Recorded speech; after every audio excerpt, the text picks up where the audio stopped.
Good afternoon, ladies and gentlemen. Will the Collector back with another video review. What have I got for you today, folks? None other than the Marvel Legends series, Magneto and Professor Xavier. Finally, boys and girls, we have, in plastic form, our movie versions of Magneto and Professor Xavier. To be more specific, our Ian McKellen Magneto, our Michael Fassbender Magneto, our Patrick Stewart, and James McAvoy, Professor Xavier. I kind of feel this is almost in a way like bittersweet because it's been a minute, and we're finally getting these, and that X-Men universe is probably never going to happen again. I don't know. It's kind of like at least we got something after all this time. I'm still holding out hope that they finally give us some leather-clad X-suit X-Men, so I can kind of feel like. Because I mean, I went and saw the original X-Men movie. I was stationed overseas in Korea. I must have seen that thing 5 or 6 times. Was it cinematic gold? It was for at the time. Everybody wants to say, that was the thing that kind of, hey, we can do comic book movies. Well, there was a couple of things before then, namely Blade. But X-Men was a big deal. We just kept thinking there's no way this is going to be able to get done. And lo and behold, they started doing it, despite them not being able to do Dark Phoenix. I don't think that's going to be done unless you include space. They kind of did, I guess. But I did like when they rebooted it and started with First Class. I really enjoyed the casting of that, including, to specifically Fassbender and James McAvoy. I really like their versions and their takes on those characters. All the way up into Days of Future Past. Apocalypse. A lot of times with these movies, I think they tend to rush it. Anyways, I'm going to pause it. Well, getting ahead of myself. Let's take a look at the packaging. So here they are on their window box packaging. You have James McAvoy's head, the bald head. I would have liked a full-haired head on McAvoy, because it didn't quite look at it. I'll get over that when we go over the box. Anyways, here they are on their window box packaging. You get the kind of like this silverish gray box. Nice black X logo there. Magneto and Professor Xavier. Come around here to the side. You get that minimalist view of Professor Xavier, just that shadow view, which is nice. Come around here to the back. You get the same thing. Again, Professor Xavier, and you get that minimalist highlighted version of Magneto's helmet there. This is cool. I'd like a poster of this. I know they did that with Logan. And come around here to the other side, and you get, again, that shot of Magneto, which I think is pretty darn neat. Come around to the top, and you just have the Marvel Legends Marvel Legends series, the X logo there. On the bottom, you got a barcode and all kinds of other stuff. I'm going to pause this video, get them out of their plastic prisons, and I'll be right back with you. And we're back, boys and girls, and here they are. A lot of the packaging, and a little assembly is required. Again, on the Professor Xavier's wheelchair here real quick. Let me go ahead and see if I can put this together. Oh, it looks like a little bit comes apart. Just kind of pop everything back in.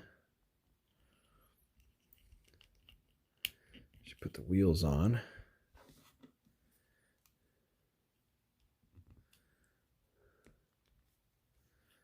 And that one's on. Oh, I put that on wrong. Whoops.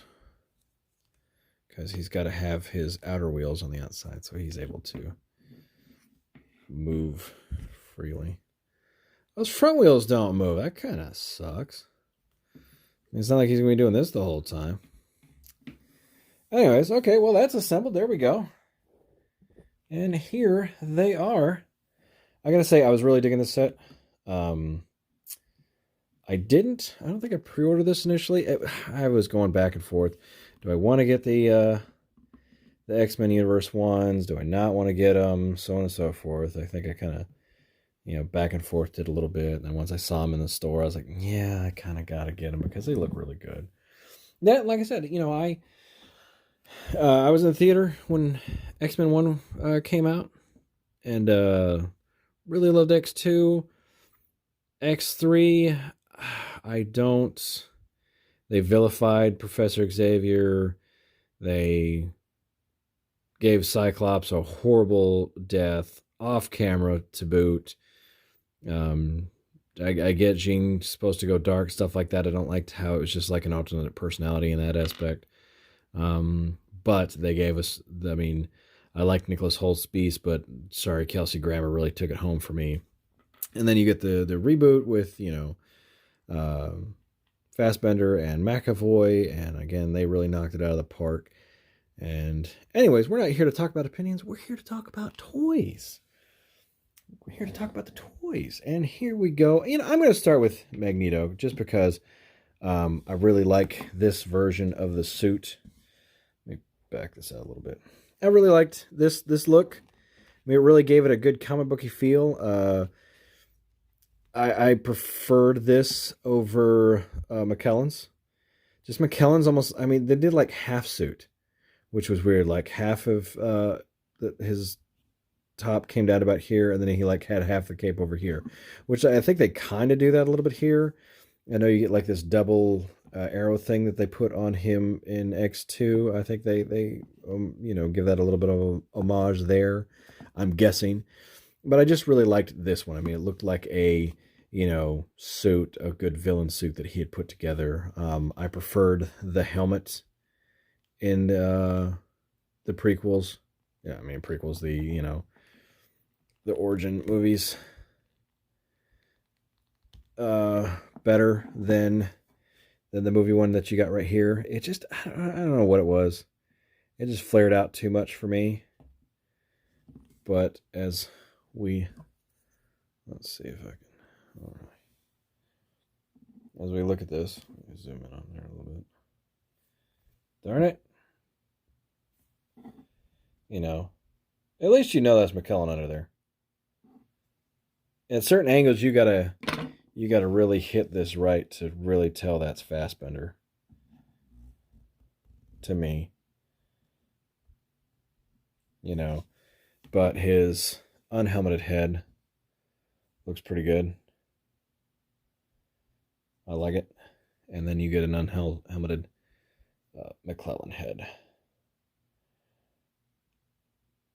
I forgot. I got to go back. I watched Days of Future Past the other week. I've watched the First Class and Days of Future Past a couple times, and here recently, and I honestly don't remember I don't think Old Man McClellan's suit looked a lot like this.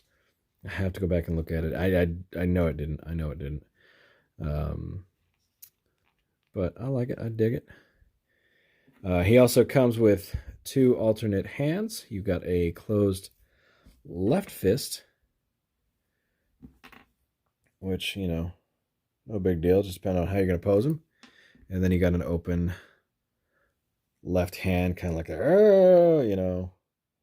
I'm going to lift you up in your chair type hand, just to be swapped out with the hands that he already has in packaging. And to go over articulation real quick, head's on a ball joint. Let me zoom this out so it's not just all a bunch of lanky mess. And then head pops off nice. Let's see if this cape, how easily this cape comes off okay. Because I didn't know if we had a G.I. Joe neck joint within ball joint in there. Cape came out a little warped out of packaging. I'm going to have to fix that a little bit. Kind of heat it up. Let it sit on him naturally. I feel like I'm getting an amount of fight from the body a little bit. Maybe that's just due to the cape. He's got a diaphragm joint up here. Does not have a waist swivel. Again, that's just due to the sculpt. That's just due to the costume. Shoulders on a hinge and swivel.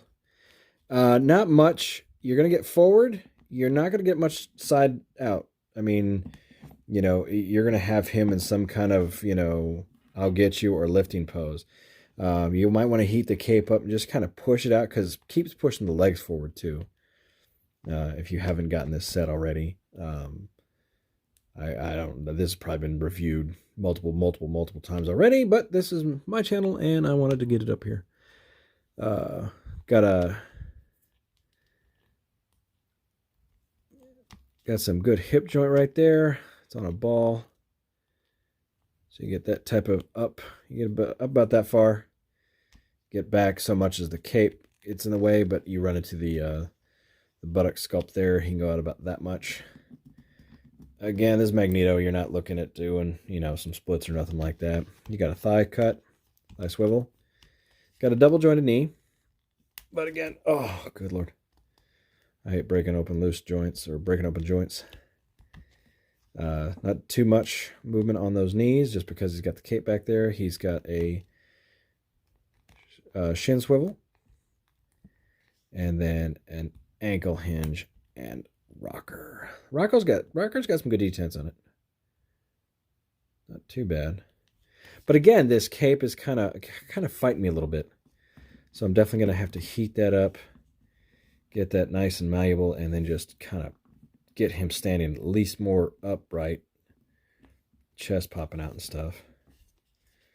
Again, that head pops off, so I'm going to pop it off real quick, throw on his unhelmeted head.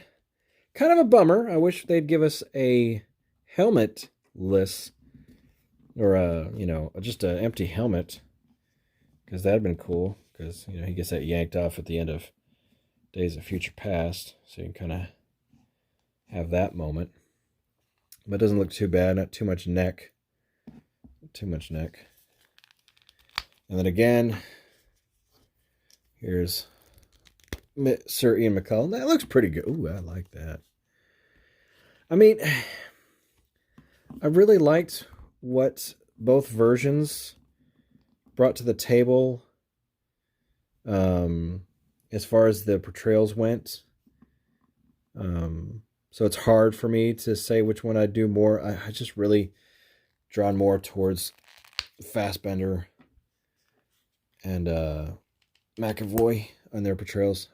But that is a darn good McClellan head. I might stick that on a Jedi body just to see how that looks. That was a nice head sculpt there. There he is. All dapper, fake chested like Ricardo Montalban. Oh, I'm going to stick this head back on there. And to just do a quick comparison, here he is with his comic book counterpart.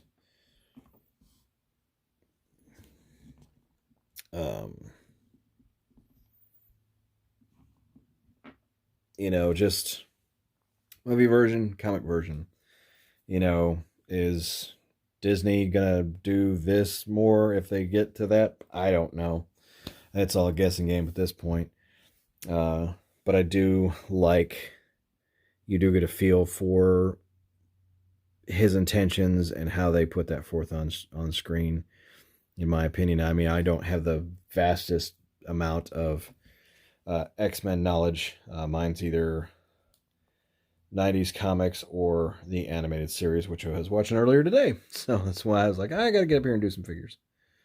But there they go. I'm going to set him off to the side. I forgot. Double jointed elbow and wrist swivel with hinge.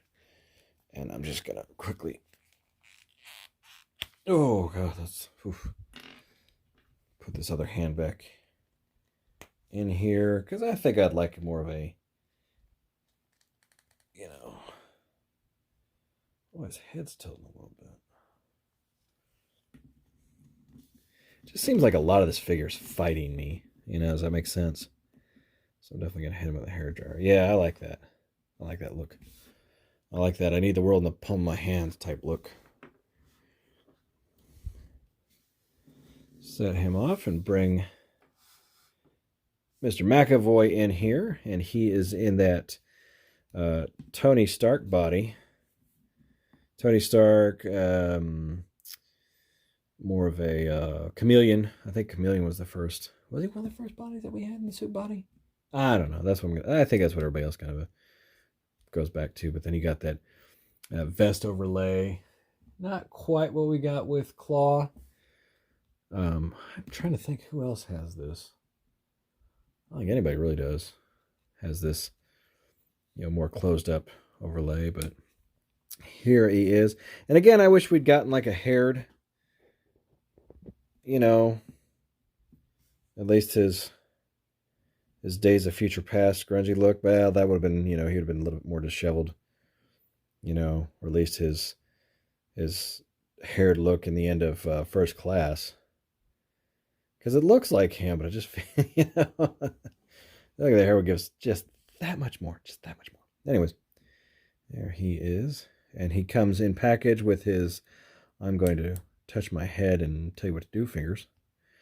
Which you kind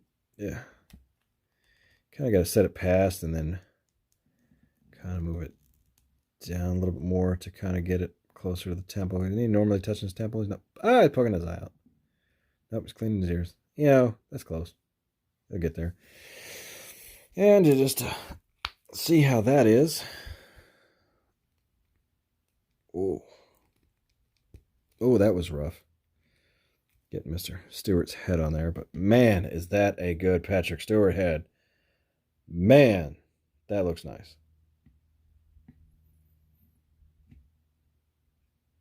Make it so. Anyway, just to go over articulation real quick. Hinge and swivel. Shoulder, nice detents. Ooh, man, nice detents. As I zoom out. It's got a bicep cut, double jointed elbow, as that body tends to have. So it can really bend up there. Man, you can hear that. Can you hear that? Oh, nice detents on that. As he cleans his ear. But this, that's just, I should have. If I ever swap this back out, I got to heat this head up and let it sit on there and just kind of move around a little bit. He does have a ab crunch, but it's also kind of restricted by the closed jacket, the vest overlay that they've done here. He does have a waist swivel, hinge and swivel at the hips, thigh cut, double jointed knee. Again, it's the same thing you get with the Chameleon buck, so you know what you're getting. But the big question is, can he sit in that chair? At least, hopefully he can sit in the chair good and not look like he's trying to pop out. I'm going to swap heads real quick. Oh man, I gotta heat that head up. Oh, there we go. And he sits in the chair pretty good. You can reach over and grab it. Looks like he's wheeling himself around. That's pretty good. I wish they'd probably put some pegs there, maybe, to have his feet pegging there nice, and so they'll be still and not just move at all. But it works for me. And because I've got him right here, this is how he looks next to his counterpart. Again, this is always going to be my preferred look, is this hover chair look, because I always have. This is my Professor Xavier right here. I know they did that in Days of Future Past where he had a hover chair. I just wish it had been more done. I get it, effects and all that other stuff. We were lucky to get what we did get out of it. But, I came into the X-Men in the 90s, so I was always used to the hover chair that he had there. So, just me. Just me and my preferences. These look a little weird. But, yeah. There they are. Two good-looking bald dudes. And to pull him out, he comes with 3 extra hands. He has a more closed hand, kind of like this hand, for his right hand, just so he could be hold on to his, or wheel himself around, because they haven't made us Moira yet. And you can do that. also gripping hand if you want to put something else in there. And then he comes with some splayed open hands, a la, don't, Eric. That sort of thing. So I can say, hey, I'm using my telekinetic powers. I'm just thinking back to the movie figures that Toy Biz gave us, and I want to say was the comic ones. Somebody gave it. I want to say it was the movie ones from X2. I want to say it might have been even X1. They were horrible, by the way. I think I still have one mint on card of him in his plastic chair from X2, but or it might have been the end of X1. But they made it to where he couldn't stand. Like they purposely made it to where his hip joints were just so would not support the figure's weight to where he just fell. And I thought, how ridiculous is that? He couldn't even throw collectors a bone, not like Professor Xavier be standing there. Anyways, just to also have a little, because they're getting a lot better with these movie figures. They're really looking a lot more like the actors themselves. I'm going to bring in Hugh Jackman's Wolverine.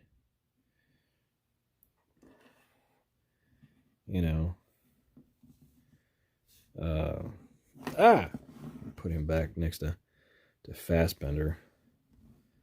I'm not gonna lie to you, I would have loved to have seen that good fist fight. I think that would have been pretty good.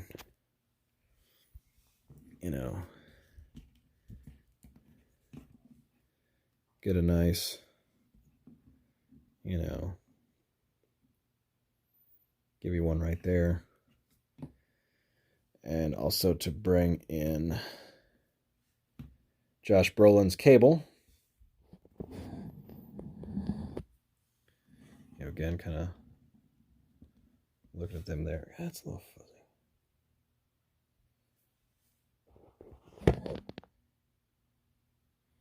There we go. Not too bad.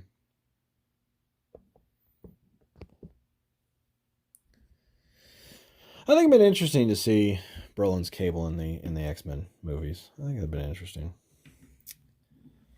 The world may never know. But we'll see, hopefully we're rounding the corner of all this, COVID stuff, and we can get back to being a little bit more normal. They can figure out a way to work around it. I feel there was a lot of fighting done against it, and I get it, but hopefully they can work around it, and I can get back into the theaters and eating some popcorn more regularly than we have in the recent times. But that's a conversation for another video. But there they are again, Marvel Legends, X-Men Movieverse, Magneto and Professor Xavier. I dig them. I really enjoyed them. I'm really happy to have them on the shelf, and hopefully we can get some more figures from that universe, because they do hold a special place in my heart. Again, X-Men coming out was cool. You kind of had to make deal with the leather outfits and stuff like that. But the acting was really, really good, and in my opinion, and it gave us Hugh Jackman. I mean, I'd like to say he would have came to us in another form, but he really won me over as Wolverine, even though he's like 6'2", 6'3", and our Wolverine was not. Anyways, I have been Will the Collector. Please like, share, subscribe. Take care of one another. Have a good day, and I'll catch you later. Bye-bye.